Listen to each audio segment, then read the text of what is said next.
Thank you, Ranjit. Welcome, everyone. Thanks for being here this morning. I know it's a little difficult to wake up a little early on Independence Day and celebrate independence on financial issues. Uh, just before I start, I just want to say a few words. I want to thank the young adults. I want to thank the home builders. Thank you guys for putting this program together, and thank Prajit and David and all the other technical team who's been working to get the registrations and get this program running. So thank you for that.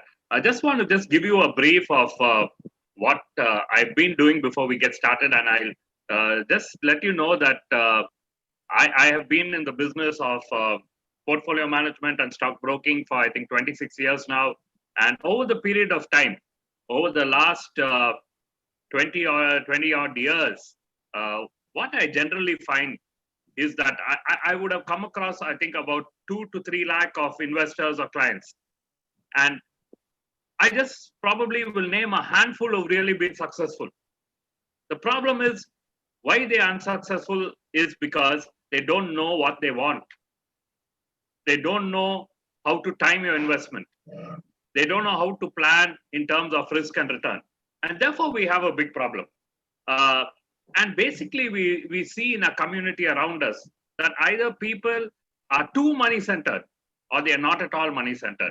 And that causes, a disharmony at times. So today, what we'd like to do is we are in an exemplary situation, a situation which we will see probably once in our lifetime, once in every 120 years. And therefore, I want to address this issue in 3 phases. Don't worry, I will not take long with each phase, maximum 10 minutes. At phase 1, we would like to look at the current recession caused by the pandemic. How severe will it be? How long it could last? What are the impact it could have on us? The second phase, we will look at what are the dangers which could, throw this pandemic can throw up in terms of the risk management systems to our financial markets. Where do we keep our money? Where do we not keep our money? How do we invest our money? That is the second phase. And the third phase, I'd like to introduce you to few good investment ideas during this time. So this is the 3 phases. We talk about the recession. We will talk about the dangers of the recession, which could have on money and why you should be extra careful at this time. And finally, we will talk about what are the decent investment avenues for you and me to make our investments. I will just share a slide with you, quickly take you through it. And as Ranjit said, questions will happen at the end where you can put it on Slido, and we'd be happy to take as many questions as possible. If you have any personal questions, I would leave you my WhatsApp number and my email, and you can always, get in touch. When I say personal, it's regarding finance. Yeah. So here we go. Thank you again, and hope you find this. The first point which I want to quickly make is that we are seeing an unprecedented recession, the COVID recession.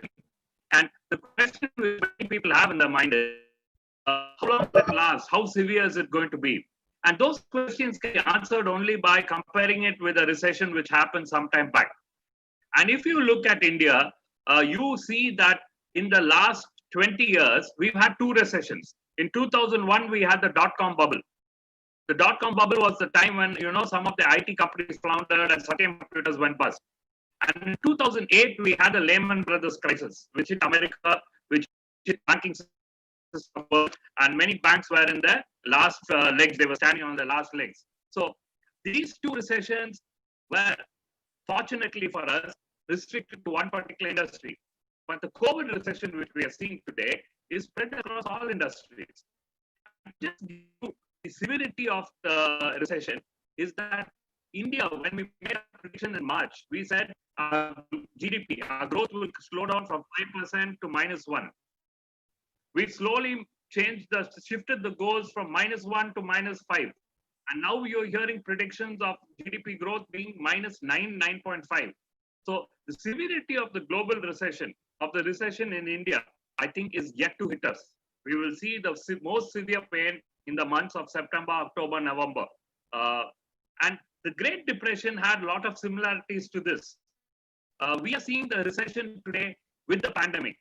The Great Depression, the recession happened post the pandemic. You had the Spanish flu, between 1918 to 1920-21, and then about 7-8 years later, the Great Depression hit. The Great Depression was so severe that it hit every sector. Unemployment was at the worst. People lost jobs in thousands. The government didn't have money, and the government didn't have money at all. And it made, in fact, there was a notice put up in the newspaper saying anyone who has gold in America has to deposit the gold with the government. If you don't, you go to prison for 10 years. And that's a true story. Now, while I'm not saying that our COVID recession could be so severe, all I'm trying to tell people is be ready for a longer recession, because we are hopeful people sometimes. And we hope that this recession will get over in a few months. Many speaking about a V-shaped recovery, saying the economy will fall and by September everything will be okay. It's not going to be okay. By the time the vaccine arrives and by the time people get inoculated, it's going to be nearly mid next year. And from there, you need at least a year for the economy to recover. So this is my brief introduction regarding the COVID recession. Not to scare you, but also to ask you not to be complacent and too hopeful. So the recession which we are talking about, the Great Depression, one lesson you could take away from it is a deep stock market fall. And the stock markets during the Great Depression fell 90%, believe me. And if you notice this graph which I put up, the 90% doesn't happen soon as the virus started. Doesn't start during the recession. It kind of towards the end of the recession, 1932 is when the stock market collapses. 3 years later, 3 years after the Great Depression started, the stock market collapses, and it collapses in stages. So for us who thinks that everything is well, our markets are fallen in India, it's recovered, don't be too sure. We could see further shocks to the system. May or may not happen, but be ready. The second most dangerous thing which could happen is unemployment. And unemployment during the Great Depression hit 27%. Unemployment today in the US is 15%. In India, it is 12%. I think if you add the unorganized sector to it, we will be close to 18 to 20%, which means 1 in every 5 Indians will be unemployed. And that is a serious issue. The third point which I want to point out is you will see economic shocks. And we already saw one economic shock where the price of crude oil, Texan crude oil, fell to minus $36 about 45 days ago. Never in the history of mankind have we found crude petrol prices, if you want to call it in layman's language, fall to minus a level. It fell to minus $36. We've never seen this in our history. However, this shock was favorable to India because we buy crude. So you might ask me, why are we paying 83, 84 rupees? That is because the government has increased taxes. If the government didn't levy taxes, you and me would be paying 20 to 21 rupees per liter of petrol. Only 20 rupees per liter of petrol. But the point is that the government needs revenue also. And therefore, be ready for economic shocks. The shock on oil was favorable to us. What if we see a shock on our banking system? And we'll talk about this a little later. Unemployment is a serious issue. This is from the Economic Times.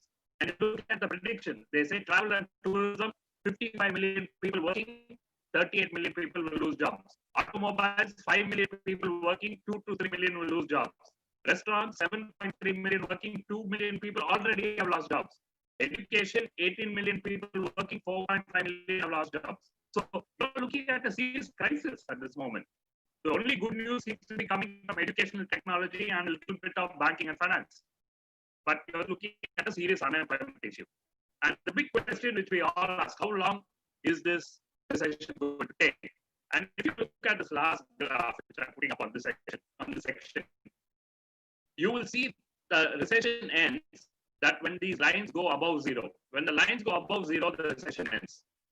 And if you look at the purple line and the orange line, they go above zero after 36 to 48 months. So most of the recessions have generally lasted 3 to 4 years. If you look at the light blue line, which is the Great Depression, it had a severe fall for 18 months, recovered, fell, and recovered. You call it a W-shaped recovery. So what am I trying to tell you? I'm trying to tell you that long-term recessions in the past have taken 3 to 4 years for it to revive. However, you could see a little bit of recovery after about 18 months. So be ready for economic pain at least for 18 months and to maximum probably of about 4 years. So 1.5 years to 4 years is anywhere between which a recession can last. The good news is about 5 months of the 18 months probably has gone. But we need to remember that this can go for 3 to 4 years.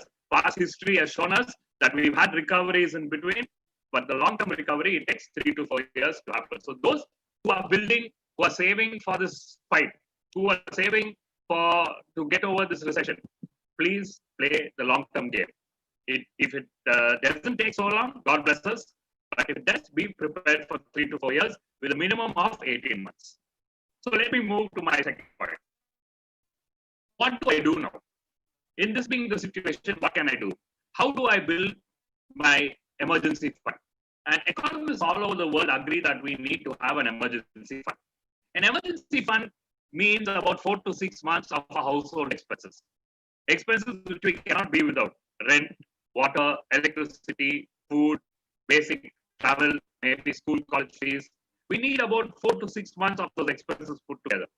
So if your household expense is 30,000 per month, 30,000 into 4 or 30,000 into 6, which means 1.2 lakhs or 1.8 lakhs needs to be in liquid cash for you to spend. So how do you create this emergency fund? Well, the government, I don't know how many of you have used it, but it's something which you should use quickly. You are allowed to withdraw up to 3 months or 75% of your EPF corpus. The government is allowing you to withdraw that. So make use of that first and build your base. Build your base by withdrawing 3 months or 75% of your EPF corpus. The moratorium on a house loan was one possibility. Moratorium on any other loans, I wouldn't subscribe to. But the moratorium ends in August, so I'm not going to spend any more time there. But what else can I do? One other thing which you can do at this time, and all of us would have realized this, is that gold prices have gone up substantially. And gold is a great investment to make during recession. Because when everything else comes down, shares, interest rate, housing prices, gold goes up. Now, so we were talking about creating an emergency fund. And the first thing I said was withdraw your EPF corpus. The second thing which I was talking about is idle gold. All of us have idle gold now, and this is the time for us to look to sell some of this idle gold, because gold prices are really up. Can it go up further? Yes, it can. But if we are in need of money, I think this would be a good thing for you to do, to be able to sell a bit of your idle gold and top up your reserves. So EPF withdrawal, selling gold. Now, if you say I'm in such a bad situation that I cannot, do all this, I need something else, I need to borrow, then here is my recommendation on the 2 cheapest borrowings. The 2 cheapest ways you can borrow is top up your house loan. If you have a home loan, this is the time for you to top it up. Because today you can get a top-up home loan at 6.75, 6.8%, which has been probably the lowest in the last 15 years. So topping up your home loan is one way of doing this. The second way of you are getting a cheap loan is taking a gold loan from PSU banks, like the IOB or State Bank of India, where you could get a gold loan for about 7.75 to 8%. So if at all you have to borrow, these are the 2 cheap ways to borrow. Try not to borrow, but I know it's a difficult thing to do when you are in a very, very desperate situation. But these are the 2 cheapest ways to borrow. Also, please take a term insurance. Please take a term insurance, right? We've seen with our own eyes, people around us, 30 years, 40 years, 50 years, people passing away, someone who's 100 years is recovering. So this virus treats people differently. And to be safe, we need to take a term insurance. A term insurance, I don't know how many of you know, it's a pure risk insurance, which means if the event of death happens, your family gets the money. If death doesn't happen during that period and you're alive and celebrating your birthday, let's say you've taken this term insurance up to 60 years and you're celebrating your 60th birthday, then it's a great occasion. But the sad news there is that you lose the premium you paid. But that's okay, because term insurance is a very, very cheap kind of insurance. If you're a 30-year-old and you take a 50 lakh term insurance, all you have to pay is about 600 rupees per month. 600 rupees per month. If you take a traditional policy, you will have to pay about 6,000 to 8,000 rupees per month for the same type of insurance. So please remember, please take a term insurance. A term insurance is a pure risk insurance, just like how you take your car or your bike insurance. If something happens to you, your family gets the money. If nothing happens, then after that period, the insurance just lapses. So these are some of the points where you can save and make it safe and protect your family. No wasteful expenditure, right? No wasteful expenditure. Warren Buffett makes this great statement. He says that if you spend money today on things that you don't need, you will very soon be selling things that you need. If you spend money on things that you don't need, you will very soon be selling things that you need. So therefore, the most important thing for us to do as families at this time is to not just pray also together, but also sit and work on your financials together. Please budget. Please sit and budget as a family. See where you can save. What are the unnecessary expenses you can do away with. And that will help you during these times. So these are some of the tips for you to build an emergency fund. A few more very, very important things. And these, please pay attention to me because this needs a little more work. Renegotiate your interest rate with banks, especially home loan rates. Do you know that it's your right to renegotiate your interest rates with a home loan? There is, if you have a home loan which keeps changing, there is something called a base price. For example, if you took a home loan about 5 years ago, your base interest rate would have been about 10%. And every time they would have reduced interest rates, they reduce it from 10.5%. Now that base rate can be reset to 8%. So the next time interest rates are cut, it's not cut from 10.5%, but it's cut from 8%. Now to reset that, the prime interest rate or the base interest rate, which they call it, all you need to do is make an application, and there's a small fee about 800 to 1,000 rupees. And if you do that, then you can reset your interest loan and save about 2 to 3 to 4,000 rupees. Now, I'm telling you this because I'm doing this practically. It is available on most of the home loan companies' websites that you can make an application online and then pursue it offline and complete the formalities and reset your interest loan. This will save you a couple of thousand rupees per month. So please do that, especially if you're going through a tough time, salary cut, salary deferment, please do that. Also, another thing which we do is when we have outstanding sudden expenses, we tend to use our credit cards because we already have a credit limit on that. Now, my strong recommendation to you is please apply for an overdraft and keep it. An overdraft doesn't cost you anything. An overdraft is a credit limit which a bank or a financial institution gives you, and you only use it when needed, and you only pay when you use it. And today, if you look at it, banks have been very generous in giving you overdraft limits. If you look at the slide which I'm putting up now, if you have a fixed deposit, look at State Bank of India. They're willing to give you 90% of the value of this fixed deposit as an overdraft, and the interest rate is FD rate plus 1. So if your FD rate is at 6%, all you need to do is 7%, and you get an overdraft, which you can use in times of emergency. If you say, I don't have an FD, how do I get an overdraft? Well, Bajaj Finserv, Clicks Capital, those kind of NBFCs allow you an overdraft based on your salary. They allow you an overdraft. There it is a little costlier, 12.5%, 13%, but you get an overdraft facility today. And do take an overdraft and keep, because the cost is minimal. You have to, I think, only pay a fee in the beginning, which is about 1,500 or 2,000. And then you have this overdraft limit, which you can use in time of emergency. It is much cheaper to use it than using a credit card, where you pay 42% or 44%, and here you only pay about 12.5%, 13%. So please have an overdraft ready in case of any emergencies. Now, the last point which I'd like to make is, if you are living in a rented house, the next few months is going to be the best time for you to move out from your rented house and buy your own premises. I'll tell you why. You have two things which are happening. You have interest rates on home loans coming down. Interest rates on home loans today are about 6.75 to 6.9%. And I think with in a few months time, you're going to get interest rates of home loans coming to around 6.5%.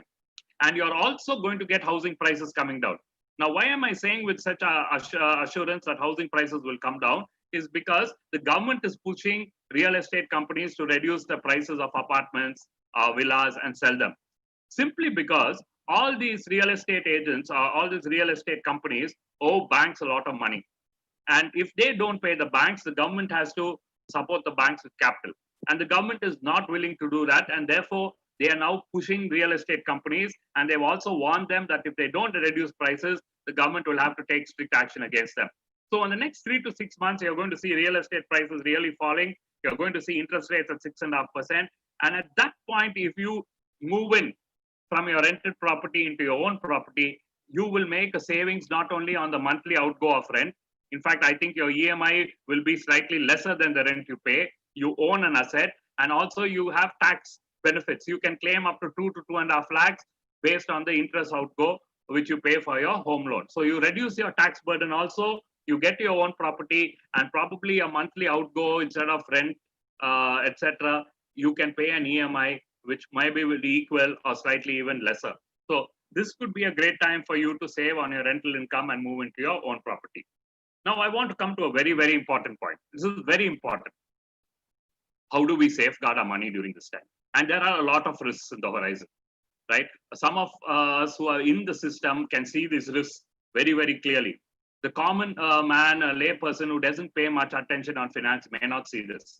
I just want to show you an article which is a few months back, nearly a month back, June 16. RBI has put 44 cooperative banks under the watch, and the article says, how deep is the rot? So if you read this article, it says RBI says 44 cooperative banks are on the verge of bankruptcy. And they say another 60 banks, cooperative banks, could be in deep trouble. That is why, if you notice, the RBI doesn't have full control over cooperative banks. They only have part control. Now the government has asked them to take full control. The reason why the government is doing this is because cooperative banks are in a deep, deep mess. And if RBI doesn't act today, in another 6 months' time, you will see cooperative bank after cooperative bank collapsing. So if you have money in a cooperative bank, please be very, very careful. Just about few weeks back, one of the largest cooperative banks in Karnataka collapsed. And you would have seen it on NDTV. People standing in queue to recover the money. And who was standing in queue? The old and the elderly. A 91-year-old, a 85-year-old, all of them who put their hard-earned pension money because these banks were offering 2% more than a normal bank, normal scheduled commercial bank. They were offering you 2% more. We go and put our money in cooperatives, and cooperatives today are in deep, deep trouble. So my sincere advice to you, be very, very careful with your money if they are in cooperative banks. Another big fraud, I wouldn't call it a fraud, but a danger which is going around, right? This is a technical term. It is called AT1 bonds, not 81, AT1, which means additional tier 1 bonds. See, all banks today don't have capital because it's been wiped out with bad loans, with defaults. So they have to raise fresh capital. No investor wants to give them money. So how do they raise fresh capital? They are now disguising a bond called AT1 bond as a kind of a deposit or a kind of a debenture, which they are now giving to the public. And on this, they give you at least 2% more than the FD. So you have many banks where the sales guy tells you, instead on FD, why don't you take this kind of deposit? It's a very safe bond. It will give you a 2% extra. They don't tell you the risks involved. They don't tell you it's called additional tier 1 bonds, and they sell it. Just for your information, 1 lakh crores of these bonds have been issued in India in the last about 10 months. Most of the people who buy these bonds do not know the risk involved. And the risk involved was shown up when Yes Bank collapsed. When Yes Bank collapsed, the first bonds which were written off, see, whenever a company goes bankrupt, the general way is you sell the assets and first you pay the bondholders. And then if any money is left, then you pay the shareholders. But in this case, what happened was the first people who had to take a hit and were told that you won't get any money back, zero money back, was these bondholders. So there were a number of 10,500 crores, 10,800 crores was the amount of money which AT1 bondholders, additional tier 1 bondholders, lost in Yes Bank. And many of them have gone to court saying this is unfair, we were cheated. So please be careful. Please be careful, because many banks, there are about 5 to 6 banks which are selling these bonds. So when you go for an FD, if someone gives you an alternate of a bond or a different kind of FD, please ask them the question, what kind of bonds these are? And if you hear this word additional tier 1 bonds, stay far away from it. It's highly, highly risky. If they collapse, you won't get a single rupee. You won't get even a single rupee. And no one will help you. RBI will not help you. Just want to put down another latest information. What are the weak banks? And these are the weakest banks. Just look at it. IDBI, market capitalization. Market capitalization is the value of the company, 11,500 crores. But NPAs, defaults, 50,000 crores. Central bank, market cap or the value, 15,000 crores, defaults, 31,000 crores. IOB, and I know many of us will be smiling here because our church account is there. 5,658 crore.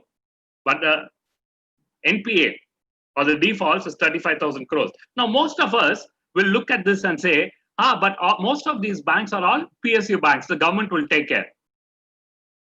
The next slide is going to shake you up a little. Because if you saw the news a few weeks ago, 2 weeks ago exactly, there is a very, very serious recommendation, and the finance ministry is considering it, that the government is going to sell its stakes in Bank of India, Central Bank, IOB, UCO Bank, Bank of Maharashtra, Punjab and Sindh Bank, and maybe a few other PSU banks. The idea of the government is to have only 4 or 5 PSUs, sell the rest. Why are they doing this? Because they realize that these banks are getting worse and worse by the day. The government also doesn't have money, capital to keep pumping into these banks. So the best thing they're going to do is sell it off and say the problem of these banks, let it go to someone else. So please be very careful. At the moment, nothing to panic, but please keep your eyes open for this news. The moment these banks get privatized, the security of government protection goes away. The only security, however, which you have, and we need to know this, is that fixed deposit holders today have a FD insurance up to 5 lakhs. So if any banks collapse, up to 5 lakhs, there's an insurance amount which you will get back. More than that, if some banks save it, then it's okay. But if you don't have a SBI which saved a Yes Bank, then your money is gone. More than that. And please also want to assure you that generally I hear people saying, you saw Yes Bank collapse. RBI got State Bank to save them. Let me just give you a few pointers there. Yes Bank collapse happened before the COVID crisis. After the COVID crisis, the banks are in bad shape.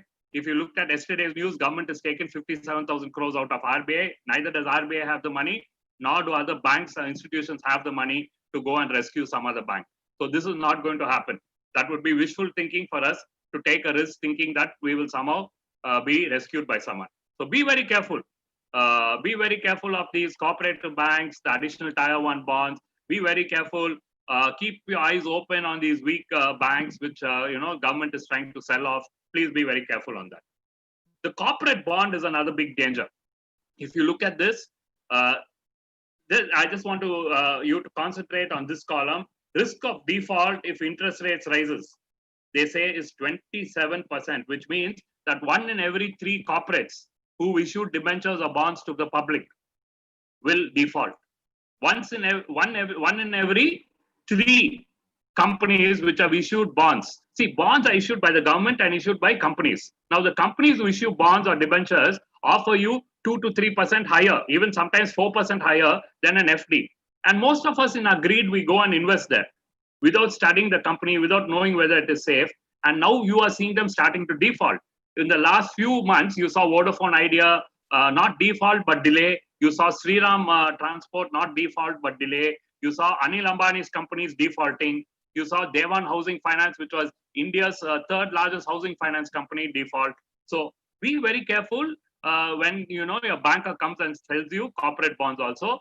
Only invest in AAA bonds. See, a bond is safe by the rating. Even the rating is not a great parameter, but just look at it. If it's AAA, then there's some assurance. Anything below that, don't even look at it. So bonds are currently failing. Left, right, and center. You have so many corporates which are defaulting, or they are not able to pay. They are deferring the payment of interest, deferring the payment of the principal. So be very careful with being sold debentures and bonds. These are some of the companies with outstanding amounts. Dewan Housing, Reliance Capital. Anil Ambani's brother is the 4th or 5th richest man in the world. This guy has declared bankruptcy, and his entire bankruptcy, I think, is dues to the public, to corporate, is about 1 lakh crore. And you must, appreciate him for one thing. He's the only guy who's defaulted the Chinese. He owes Chinese companies between 4 to 6,000 crores. No one else can cheat them. He's the only guy who's done that. So for that, at least, I think we should appreciate him. But that's a joke. But these are some of the companies with, who have been defaulting on the corporate bond market. So my last part, I hope I'm not taking too long. My last part, what do I do? how do I invest? If I have any surplus remaining up in these situations, where and how do I invest? I want to leave you the principles of 3 R's. Reliable, realistic, review. Go only with the reliable. Whether it is a bank, whether it is a financial institution, whether it is a corporate, please go only with reliable names. Many people ask me, is this bank safe, that bank safe? I can't really tell you. Today, many banks are okay, but in 3 months, 6 months, things can deteriorate. I'll give you an example. Lakshmi Vilas Bank, all of us know that bank. The capital adequacy ratio, or for a layman, that's a safety ratio which a bank should have, was 9.5%. 8 months ago, they had 9%. Then it fell to 3.5%. And a couple of weeks back, I was shocked to read that it has come down to 1%. Now, a bank, that bank is now trying to merge with a non-banking finance company to ensure safety. Look at this, a bank trying to merge with a NBFC. Usually it's the other way around. So when a bank like that can suddenly become weak in a few months' time, we need to be extra cautious. So go with reliable banks. If you ask me what are the reliable banks, see, in all countries, there are a couple of banks which are considered too big to fail, too big to fail. And in India, the government and RBI has classified State Bank of India, HDFC Bank, and ICICI Bank as too big to fail banks. Too big to fail. And I am given to understand that probably Bank of Baroda will be added to it as a Navaratna. So if that happens, then 4, but as of now, 3. So if you want absolute safety and you know that the government will not let them fail, these 3 banks, I'm not saying the other banks are weak, but please keep an eye because things can change very quickly. So go with the reliable. Please avoid all these, unorganized schemes like chit funds. There are very few chit funds which are regulated, which have government approval. Most of them are unauthorized, they will collapse. Please be very careful with this monthly gold scheme where I put funds every month and after 2 years get a beautiful gold chain. The way gold companies, they are not able to sell physical gold because everyone are buying electronic gold. Those schemes are dangerous. Please avoid multi-level marketing schemes. They are dangerous. The Amway kind of products. They can collapse and you will have to pay the people who you have given the products to. So be careful of those things. Be realistic. Don't be greedy. Again, I quote Warren Buffett, be fearful when others are greedy. Be greedy when others are fearful. Today, you have a time where people are fearful and greedy at the same time. Don't get carried away by high interest rates. Today, a good bank is only giving you 5.5% on an FD. It is okay. You might say it is unacceptable. After tax, I get only 5%. For 1 or 1.5 years, it's okay. Take a low interest. Take a low interest. Later, you can make changes. Look at safety first. Look at safety first. And I'll give you a few examples where you can go for safety. Constantly review your portfolio. Constantly review where you invested. At least once a month, sit and pay some attention to where you're investing and how is it doing. Now, where can I invest during this time? Well, if you're a little young and if you are willing to take some risk, then gold is a great investment to make during a recession period because it always is a safety instrument. Very interestingly, I was just reading a statistic that 2 years, who's been the biggest buyer of gold over the last 2 years? Take a guess. It's our friend China. Why? Because they saw a recession coming.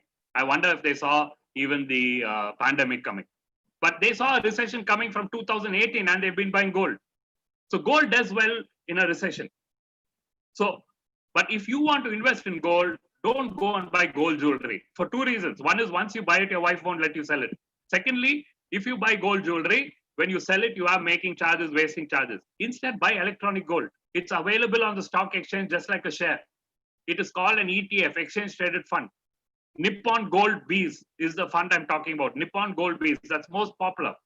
And you can buy 1 unit of that by just paying just 47 rupees because 1 unit is equal to 0.01 grams. So you can buy electronic gold in lots of 1 unit, which is 0.01 grams. So anyone can do it.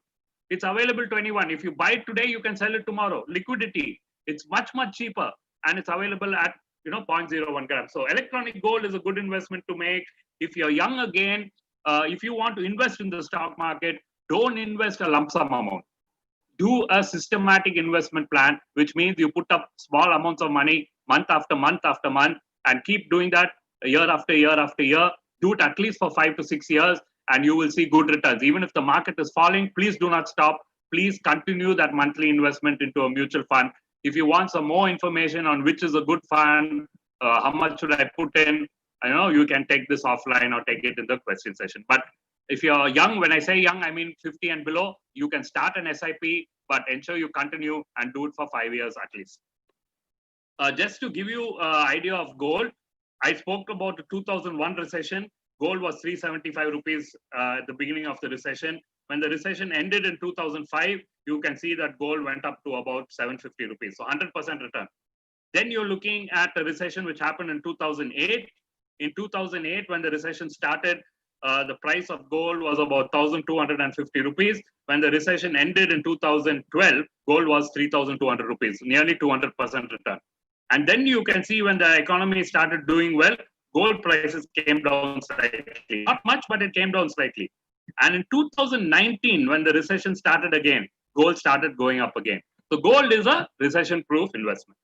Look at the kind of changes we've had in our interest rates. 1 year FD 6.9% on January 1st. Now it is 5.5%. After tax goes, you will get only 5%. Look at our RD 7.2%, now 5.8%. So interest rates have fallen drastically. And you might ask the question, where do I find safe investment avenues? Well, let me give you a few schemes. One of the schemes which you can look at, which is today probably one of the highest interest rate schemes, is a senior citizen savings scheme, which gives you 7.4% per annum. You can invest up to 15 lakhs. Minimum is only 1,000 rupees. However, there's a lock-in of 5 years. But the beauty of this is interest is reset, which means after 2 years, if interest rates go up from 7.4 to 9, you will get 9% after 2 years. And it's available very easily through post offices. The only thing is that you need to be 60 years or 55 years if you've taken a VRS. But why am I telling most of you young people? I'm telling you most of you young people because all of us have parents, have grandparents, have in-laws. We can take it in their name. We can take it in their name. When you take it in their name, two benefits. One is you get 7.4%. Secondly, they are not going to be taxed. They are unlikely to be in a tax bracket. So the entire 7.4% which you get is yours. If you and me take it, FD, we will get 5.5%. After tax deduction at source, you will get only 5%. So 2.4% extra per annum comes from our investing our money in our parents' name or in our grandparents or in our in-laws' name. The only caution here is please put yourself as a nominee, because anything untoward comes, it shouldn't lead to a family dispute. So this is a great option which I want to leave you with. A lot of people are doing this. A lot of people who don't mind, who trust the parents, who trust the grandparents, who trust the in-laws, do this. Here are some of the schemes which I'm talking to you about. Very interestingly, we've gone back in time to the tried and tested schemes which are giving you the best and safe returns. A post office monthly income scheme gives you 6.9%. 4.5 lakhs is the minimum you can invest. Maximum you can invest as a single person. 9 lakhs join. Senior citizen savings scheme I spoke to you about, 7.4%. Sukanya Samriddhi scheme for anyone who has a girl child below 10 years, 7.6%. This is the highest in our country with government assurance, 7.6%. And you can invest up to 1.5 lakhs per year. So anyone has a girl child below 10 years, please go for this. Public Provident Fund, PPF, 7.1%, but however, it's a 15-year lock-in. So I'll be a little careful about that. Post office time deposit. That is an FD with the post office, gives you 6%, 0.5% more than a good bank like a HDFC or a SBI gives you. So time for us to go back and look at government schemes if we want higher returns and have safety. And this comes with central government protection, right? Be a little careful about state government issues also, because state governments may not default, but they don't have money, so they may delay interest, they may delay redemption. They can extend the scheme from 5 years to 10 years if they don't have money. So go for these post office schemes, go for the government schemes, they give you better return. If you don't want that, if you want it a little simpler, there's a new bond fund called Bharat Bond ETF, Exchange Traded Fund. It is available on the stock exchange. The minimum you have to invest is 1,000 rupees. The return, fixed return is 6.2%. And all these investments are into good, government-run PSU companies like Export Import Bank, HUDC, Indian Railways Finance, National Nuclear Power Corporation, small SIDBI, Small Industries Development Bank, etc. And 6.2% is the assured income there. I'm just through with my presentation. So I touched upon how long will the recession take. We looked about how you can build an emergency fund, how you can save some money every month. And we also look at the dangers which we are facing and what are the safe investment avenues.